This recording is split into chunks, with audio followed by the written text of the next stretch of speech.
So hello everyone, আজকে Symphony Innova 30 ফোনটা নিয়ে আরও একটা নতুন ভিডিও নিয়ে হাজির হলাম। তো অনেকেই ফোনটা কেনার পর ফ্রি ফায়ার গেমের মধ্যে ভালো করে ওয়ান ট্যাপ হেডশট মারতে পারতেছে না। সো তাদের জন্য আজকের এই ভিডিওটা।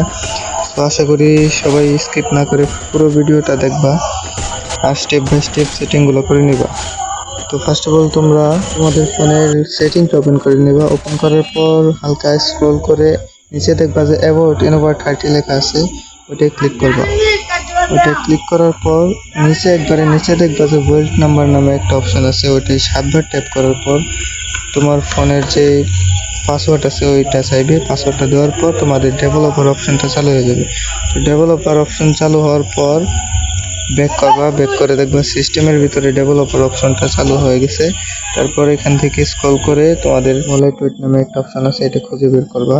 এটা খুঁজে বের করার পর দেখবা যে 423 বা 450 ডিপে দেওয়া থাকবে, এটা ক্যান্সেল করে 500 দিয়ে নিবা। তো ব্যাক করার পর উপরে দেখবা যে ল্যাঙ্গুয়েজ অ্যান্ড ইনপুট নামে একটা অপশন আছে, ওইটা ক্লিক করে নিচে দেখবা যে পয়েন্টার স্পিড আছে, পয়েন্টার স্পিডটা 15 থাকবে, 100 করে নিবা। 100 করার পর গেমের ভিতরে চলে যাবা। গেমের ভিতরে যাওয়ার পর জেনারেল সেন্সিটিভিটিগুলো ঠিক করে নেওয়ার পর ট্রেনিং গ্রাউন্ডে হালকা পাতলা প্র্যাকটিস করলেই আগের তুলনায় অনেকটা ভালো ওয়ান হেডশট মারতে পারবা। তো এই ছিল আজকের ভিডিও। যদি ভালো লেগে থাকে তাহলে চ্যানেলটা সাবস্ক্রাইব করে পাশে থেকো। আল্লাহ হাফেজ, দেখা হবে পরবর্তী কোনো ভিডিওতে।